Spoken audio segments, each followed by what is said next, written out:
Siapa kita? Oke, tepuk tangan dulu. Pertama-tama saya mau memperkenalkan diri dulu ya. Mungkin banyak kawan-kawan di sini yang baru melihat saya hari ini, karena kemarin saya 1 minggu berada di Palangkaraya. 7 jam dari Palangkaraya. Jadi ke pedalaman suku Dayak. Untung saya bisa pulang ya. Nggak kecantol orang sana gitu loh. Baik, nama saya Tommy Sudiarno, kelahiran 23 Desember 78. Jadi sebentar lagi 46. Alhamdulillah punya anak 5. Punya anak 5, istrinya? Istrinya berapa? Tanya Bang Tampan itu loh, ya. Oke. Gitu kata. On the way ya. Jadi saya di sini alhamdulillah dianugerahi Allah sebagai owner, sebagai pemilik dari lembaga pelatihan kerja swasta Quantum Telecommunication Semarang.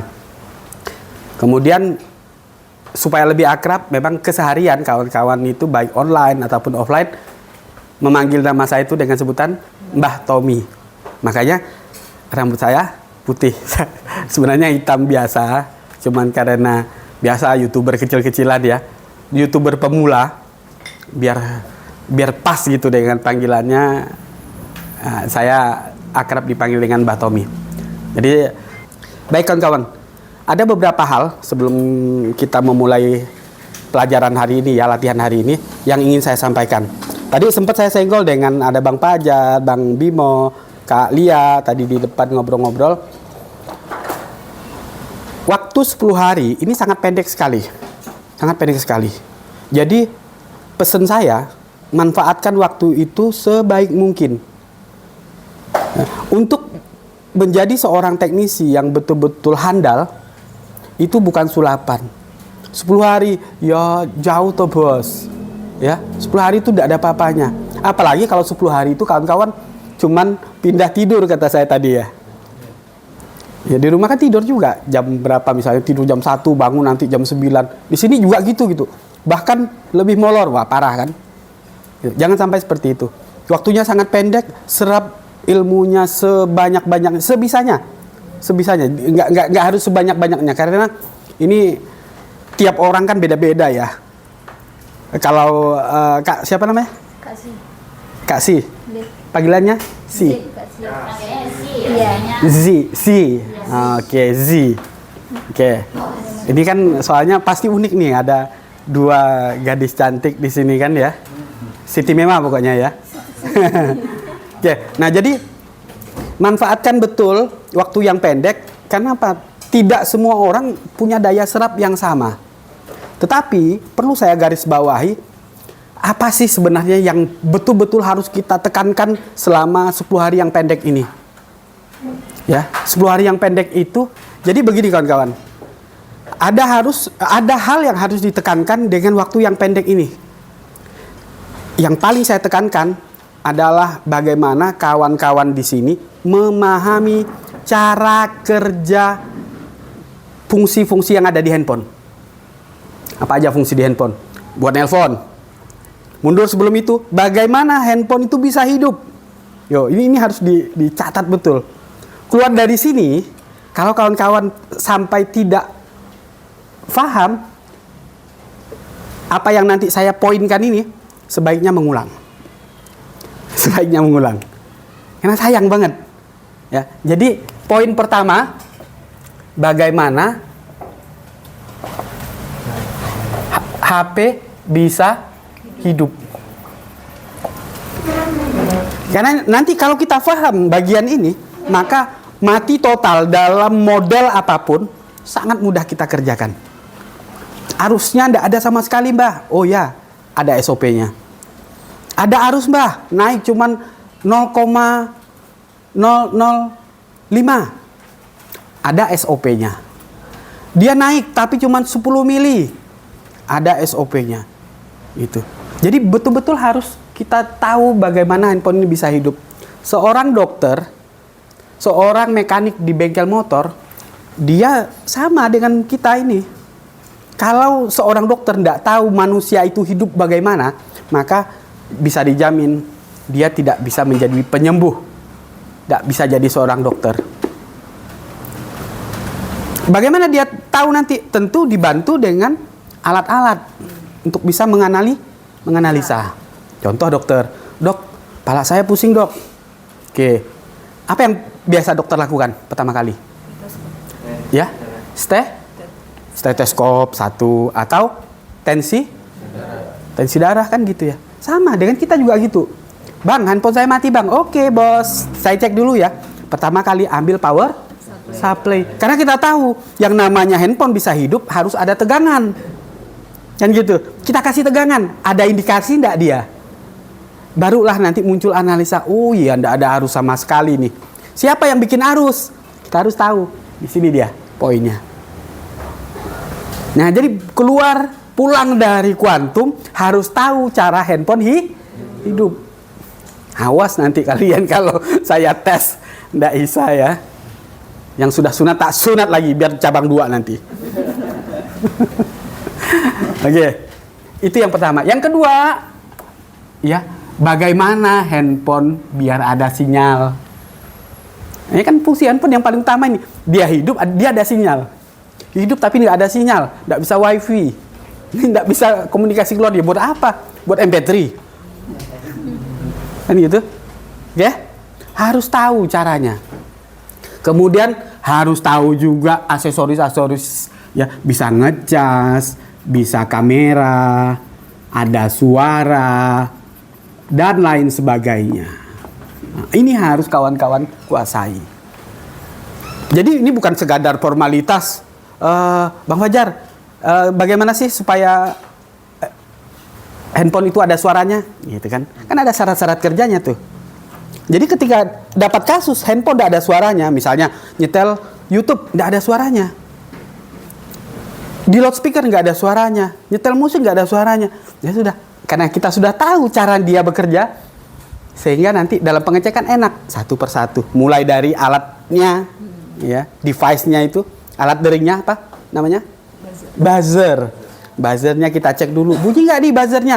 Oke, buzzer bunyi. Kemudian si buzzer itu nempel ke PCB. Berarti ada konektor ya. Kita ukur. Ada nggak nilai di konektornya? Secara pasif. Dengan pengukuran pasif. Ada nggak? Oh, diukur pasif ada mbah. Ada nilainya. Berarti IC dengan konektor dengan IC nyambung dong. Karena apa? Nilai dioda mode ditimbulkan oleh IC. Nah, kalau konsep-konsep kayak gitu sudah paham aja dulu. Yang paling penting di sini, ya, poin pertama, pemahaman cara kerja seluruh fungsi handphone itu aja dulu. Tentulah kalau cuman itu doang, ya ngantuk. Diselingi nyetak IC, diselingi angkat pasang komponen, diselingi jumper dan sebagainya. Apa? Hand skill namanya, keterampilan tangan. Nah, ini yang pengen saya tekankan sehingga nanti di akhir acara kita hari Sabtu ya, nggak berasa loh, Senin, Selasa, Rabu, Kamis, Jumat, Sabtu, tinggal 6 hari. Sudah sampai mana? Nyetak IC berapa kali? Yuk, nanti saya akan ada lomba, ada kompetisi nyetak IC tercepat, mulai dari panasin, angkat, ya. Cetak, bersihkan PCB, cetak IC-nya, pasang ulang, selesai. Itu berapa menit? Kalau tidak salah saya vlog saya beberapa hari yang lalu ada kayaknya. Itu 8 menit. Ya, mulai dari angkat, bersihkan, cetak ulang 8 menit. Itu sambil ngobrol, sambil ngajar itu. Yuk. Ungguli waktu yang saya tempuh 8 menit itu. Wah, sudah gampang, 5 menit. Wani piro mbah ngono kan. Ayo gas. Wani aku. Ada oleh-olehnya lah paling enggak nanti pulang. Tah multitester kayak kan gitu ya. Ya, ada Microsoft gitu ya. Ada. Bisa berani saya Microsoft Mini tapi ya. Yang kalian pegang itu ya. Gitu.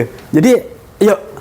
Nah, kembali lagi ke sini, inilah konsep yang harus kawan-kawan kuasai selama masa kursus di sini. Nggak usah buru-buru dulu bawa handphone rusak mati gitu ya. Oke, di luar jam nggak apa-apa lah sambil ngisi waktu. Tapi pahami betul. Saya untuk periode ini sudah menyiapkan catatan-catatan yang betul-betul sistematis. Saya ada bikin buku, tapi bentuknya slide presentasi ya. Karena itu saya gunakan untuk presentasi di luar. Nanti saya bagikan. Jadi mulai dari ini nih, bagaimana handphone bisa hidup, bagaimana cara kerja kamera, lebih detail lagi dari yang Danur sampaikan lagi. Tapi nanti digabungkan. Kenapa? Nanti kalian harus buka satu tools kita. Apa tools untuk bantu kita memahami nih? Apa? Alat atau bahan apa? Aplikasinya? Borneo. Tentu untuk mudah ini, wah Borneo itu luar biasa kawan-kawan. Semuanya udah ada kok. Tinggal tahap-tahapnya ini jangan kolak-walik gitu loh. Nggak ada kameranya, nggak bisa. Wah ini IC kamera ini. Ambil blower, panasin IC kamera. Ya wassalam. Yang tadinya mungkin masih bisa hidup malah tambah kamera, tambah masalah kan begitu. Nah ini yang perlu kawan-kawan tekankan selama di sini. Nggak banyak. Kemudian nanti ada, mudah-mudahan ada waktu, saya akan juga menyampaikan bagaimana kita dalam membangun sebuah bisnis, terutama servis handphone. Bagaimana Bang Yason dari Tewah, Kuala Kurun, Gunung Mas, Kalteng itu hanya dengan 200.000 sekarang luar biasa. Sehari itu ndak lewat lah uang 1 juta bersih. Padahal di tengah kampung hanya 1 tahun. Ya, hanya 1. Memang rezeki orang ndak bisa ditiru, tetapi cara-cara yang dia lakukan bisa kita contek. Oh, dia melakukan ini gitu loh. Jadi saya hitung sendiri. Jadi bukan saya ngeliat pembukuannya gitu. Yang saya lihat dengan mata saya sendiri kemarin di pak-pakan inilah di tempat sini ada LCD kurang lebih 1000 berapa, anggap kata 1000 piece LCD dalam 1 tahun. Jadi awal September kemarin tanggal 3 itu dia ulang tahun 1 tahun counternya. Anggap kata 1000 LCD, bayangkan. Dia 10 LCD diikat karet. Jadi gampang hitungnya. 10 ke atas gitu kan ya. Dari bawah ke atas 10. Nah, satu kotak ini 5. Ini semua Mbah kata dia. Sebenarnya ada baterai juga. Baterai cuma gara-garanya melembung, terbakar kemarin. Sempat ventilasinya itu kebakar gitu loh. Itu saya buang semua ke sungai katanya. Saya bilang ada satu kesalahannya. Sayang banget sampai dibuang. Baterai bekas kawan-kawan, mumpung saya ingat gini ya. Jangan langsung dibuang keseluruhannya. Ambil rangkaiannya saja. Itu isep. Nah, nanti kalau mau dibuang, buanglah. Tapi kalau bisa juga jangan dibuang. Laku baterai itu. Sekilo berapa Bang? Ada pernah dengar? 10 ribuan ya? 15.000 sekilo. Wow, baterai loh. Gitu. Jadi ambil rangkaiannya. Buat apa? Buat kita menghidupkan atau pengecekan handphone yang datang ke kita rusak. Ini kan power supply hanya plus dan minus. Ya, baterai bedanya power supply dengan baterai. Di baterai ada rangkaian. Ada IC-nya, kemudian ada fuse-nya juga. Nah, 2 dari ujung baterai itu tadi kita jepit. Ada nggak baterai di sini? Ah, ini nih. Jadi dari baterai ini copot nih. Tuh kan kelihatan nggak ada 2 putih nih. Gunting saja. Nah, nanti ini kita jepitnya di sini. Tanpa sel ya. Ini ditempelkan ke konektor, Bah. Jadi bisa sampai hidup, sampai masuk ke menu.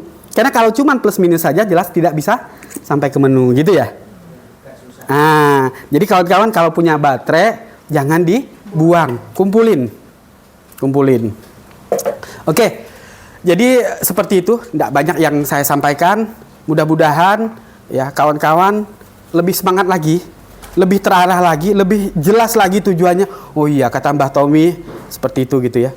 Itu yang pertama tentang apa yang harus kawan-kawan kuasai. Kedua, setelah selesai, kawan-kawan pasti sudah disampaikan oleh Kak Yupi ya, magang, ya wajib magang. Dimanapun kawan-kawan asalnya, dari manapun asalnya, nanti kita arahkan ke sana kalau bisa. Kalau memang masih bisa di Semarang, yuk di Semarang. Jadi nanti secepat mungkin dikoordinasi ya Kak ya. Hari ini ya. Nah, jadi misalnya Kak Lia apakah harus pulang ke negerinya sana. Iya. Negeri mana dia? Negeri Jambi. Ya, harus pulang langsung atau masih punya waktu. Kalau masih punya waktu ya saran saya magangnya di sini. Kalau enggak nanti kita arahkan nanti kemana gitu ya. Nah, laporan ke kita untuk magangnya. Kemudian ada beberapa juga yang mungkin udah langsung bisa kerja. Ya, bisa kerja nantinya. Tentu prosedurnya tadi kursus, magang dulu baru kerja. Kalau ada yang bisa kerja langsung, no problem. Saya arahkan kerja. Tapi dengan catatan tadi sebelum turun kerja, saya pastikan dulu ilmunya, analisanya, cetak IC paling tidak sudah lumayan. Mungkin kayak kasih karena counter ya? Iya. Counter. Tapi baru counter pulsa. Counter pulsa nanti bisa ada rencana nggak beli alat-alat sendiri gitu ya? Nah bisa kalau misalnya takut terlalu lama di Semarang, tak antar pulang ke Blora sana, tak antar loh ya. Artinya saya harus memastikan juga bahwa di sana memungkinkan atau tidak gitu loh. Jadi jangan sampai nanti tak antar di Jambi, bawa seserahan sekalian. Yang keempat deh jadinya kan. Oke, nah, jadi seperti itu ya. Siapapun ini nanti, Bang Fajar tadi, nggak bisa waktu lama, habis selesai langsung pulang. Nggak apa-apa. Nanti di Garut sana, saya carikan tempat tadi, ya. Nanti Mbak Ika langsung koordinasi dengan kawan-kawan yang di Garut, bisa magang dekat sana. Jadi lebih dekat dengan rumah, dengan orang tua karena ada sedikit anugerah ya. Ada anugerah. Ibu sakit? Oh, kalau sakit spesifik enggak. Udah sepuh ya, udah tua. Oke, ya. Ya tentu enggak bisa lama lah ya kan ditinggal. Nah, seperti itu. Ini berlaku untuk yang lain-lainnya juga. Supaya nanti kita pastikan selesai kursus. Jadi kursus itu rangkaiannya bukan cuma belajar begini gitu loh maksud saya. Wah, berapa lama kursus di kuantum? Sebulan. Bisa apa? Bengong. Ya kan? Yang malu siapa? Mbah Tommy. Gitu ya. Jadi yang malu Mbah Tommy loh, kan enggak diajarin apa-apa di sana. Masa sih? Nyetak aja enggak bisa kan gitu. Masang konektor cas 5 jam. 5 jam masang konektor cas gitu kan. Kan ngeri. Karena pernah saya dengar, ya mungkin pada waktu itu ya, Allah kuantum itu, bocah kuantum, pasang konektor cas sehari katanya. Bayangkan hiperbolanya itu loh. Artinya enggak juga sehari sih, tapi namanya orang mangkel, ditambah-tambahi. Saya maklum gitu loh. Dan memang ada kawan-kawan yang kursus di sini tuh, gini, betul-betul hanya menyelesaikan syarat saja. Entah itu memang tadi kursus itu disuruh orang tua, disuruh bos dan sebagainya. Jadi selesai pulang, selama di sini itu tadi saya bilang hanya pindah tidur. Buktinya apa? Saya kena omelin kemarin sama MQ Cell. Apa sih ada inisialnya Bima gitu kan? Oh, enggak inisial itu. Bukan Bimo loh ya, Bima gitu kan. Iya, gitu. Masa sih masang konektor cas aja enggak bisa. Jadi yang di kursus itu apa gitu loh. Waktu kursus itu latihan apa? Apalagi yang bersangkutan begitu disuruh magang, kita tempatkan di daerah Gunung Pati. Full, itu konter alumni kita juga. Datang cuma 1 kali doang. Begitu terjun di lapangan, memang betul-betul tidak bisa apa-apa. Tidak bisa apa-apa. Ya yang akhirnya apa? Kebetulan itu saya tempatkan dia kerja di konter saya sendiri. Ya pegel tuh hatiku. Ngelihat yang sudah kursus. Ya, apalagi sebenarnya ya maaf ini bukan ini hanya sekedar membandingkan mengabarkan ke kawan-kawan kan sudah keluar uang mahal-mahal ya, jauh-jauh dari Jambi. Mana yang paling jauh siapa nih? Mana? Medan ya. Oh lebih jauh lagi dari Jambi ya kan Medan. Apa kabar orang Medan? Oh Binjai ya. Oh, cuma pisang. Pantasan tangannya besar gitu kan. Hati-hati kau kena tumbuk pula kau. Padahal kamu mau juga sebenarnya. Ya, jadi gitu ya kawan-kawan ya. Jadi sayang gitu loh. Kalau memang merasa tidak bisa, enggak apa-apa. Agak lamakan pulangnya. Jadi pantang pulang sebelum tumbang. itu kalau cap orang tua itu ya. Pantang pulang sebelum tumbang. Jadi betul-betul kawan-kawan harus bisa. Yuk kita kerjasama. Kawan-kawan sudah percayakan ke kami untuk melatih kawan-kawan sekalian. Nah kawan-kawan juga harus serius dalam berlatih gitu loh. Nah, karena untuk menghasilkan uang dari skill kita ini, jos asli luar biasa banget. Sebentar saja, tapi dengan catatan serius. Kalau ala kadarnya nyetak IC asal cetak, ya wassalam, nggak akan ada hasil. Gitu ya. Training atau kursus, magang, saya jamin betul-betul kerja. Yang belum punya kerjaan, silakan nanti bilang ke Mbak Yupi. Ya, Jakarta itu 30 orang teknisi sampai hari ini saya belum bisa penuhi. Malu saya. Pak, udah ada belum, Pak? Pak, udah ada belum? SSI baru beberapa hari yang lalu, ya 4 hari apa 5 hari yang lalu. Bos, udah ada teknisi belum? Yang Purwokerto juga. Minta terus gitu loh. Nah, jadi permintaan SDM tinggi. Supply-nya kita sangat rendah. Sehingga apa? Sebenarnya disitulah nilai kita jadi naik. Ya kan gitu ya. Barang-barang langka itu mahal ya. Langka enggak sampean? Merasa langka enggak? Langka. Angel ki golek wajah yang seperti itu. Oke ya gitu ya kawan-kawan. Sedikit yang bisa saya sampaikan. Nanti di lain pertemuan saya sampaikan nanti juga bagaimana kita mulai bisnis dengan modal ala kadarnya. Apa yang kita bisa. Adanya jembut lah kita jual gitu ya. Entah jembut. Nggak tahu ya, orang Jambi nggak tahu ya. Nanti tanya Bang Tampan itu loh. Demikian yang bisa saya sampaikan. Mohon maaf jika ada kesalahan. Akhir kata, billahi taufiq wal hidayah. Assalamualaikum warahmatullahi wabarakatuh.